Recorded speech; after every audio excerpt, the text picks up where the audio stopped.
All eyes are on Capitol Hill, where the GOP is racing to whip up the votes to revive that health care bill and reform and repeal Obamacare. The Freedom Caucus, now they're on board, but the big question is, will the Tuesday group now jump on?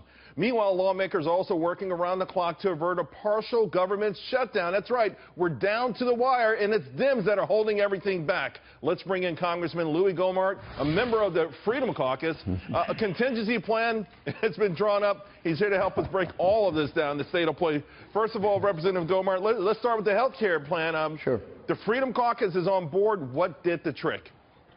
Well, the main thing, once we realized we're not going to get full repeal, people needed relief from the premiums, and they didn't need to wait 3 years. CBO said 10 years, but we have got provisions in there that are going to repeal some of the mandates that drive up the cost of health care or health insurance. And the Tuesday group, you know, they're rightfully concerned about their constituents, just like the rest of us. And they wanted to make sure, and we're all in agreement, we're not going to take out the pre-existing condition language. We're all in agreement on it being 26 or younger. I'd support 50 and younger if you're living with your parents. Be on their insurance. That's fine. So those things will be there. Well, let me just interject, if you don't mind, then.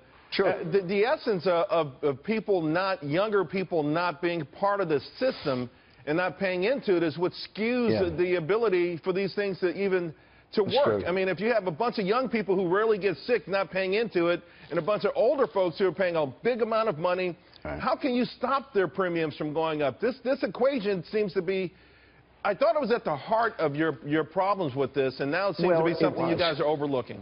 No, we're not overlooking, and that is one of the things that has come in.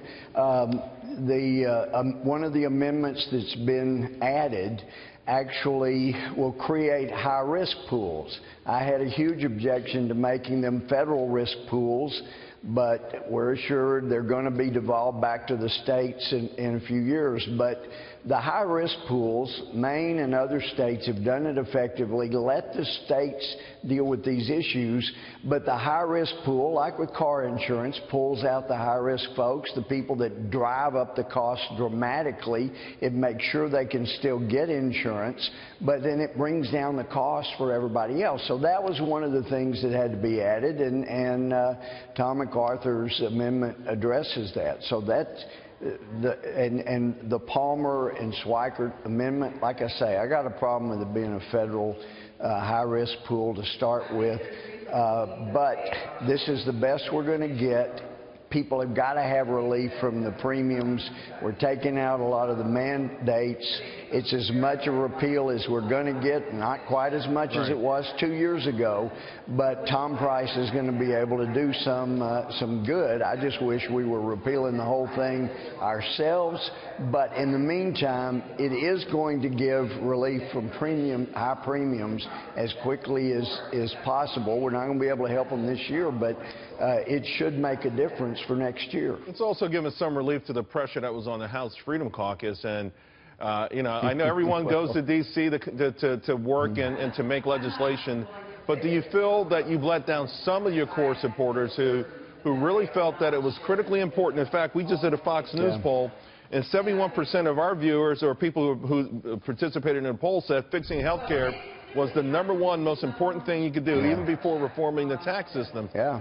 It was. It feels like there's some loopholes in here. You mentioned Tom Price. It also has to go to the Senate, where you know they're going to do their own version and send it back to you. And the version that you get back, assuming that it gets to the House, is probably going to challenge your core convictions even more. Well, this is as far as we can go. So we're actually hopeful that it will be strengthened in the Senate. Now, that's unusual that conservatives in the House would have any hope at all that the Senate might strengthen it. But the senators are hearing, like we did, you know, people need to have help with their premiums. bring those things down. The deductibles need to come down. The premiums need to come down. I mean, basically, most people were having catastrophic insurance, even though under Obamacare, catastrophic insurance was not lawful. So, sir, let me just ask, because sure. I don't want to run out of time without letting the audience know that you've introduced the Armed Services Always Paid, the ASAP Act. Yeah, right. I think this is in part just in case there's a government shutdown. You want to quickly tell us about it? Yeah, well, the idea came back in 2011 when I realized that Speaker John Boehner, the new speaker, was going to try to use the military and demands for making sure the military got paid on time to get Republicans to vote for a bad bill. The problem with using the military like that was we got military in harm's way. Many of them are living month to month. They don't get paid that much. They may miss a month payment on a car or on their home. The last thing they need to worry about when they're in harm's way for us is that their check may not make it to the bank this month. I agree. And they lose the house. So anyway, we passed a bill in 2013 that only was good for a year. It needs to be permanent. It needs to be treated like Social Security. If there's a shutdown, the Social Security and our military still get paid. Always get paid. That needs to happen. We still need to do that no matter what. That should pass with 100% bipartisan support. Yeah, it should. It will if we get to the floor. I salute you for coming up with this idea and putting it in there. Congressman, you're always a great guest. Really appreciate it. Appreciate you. All right, Thanks so same much. here.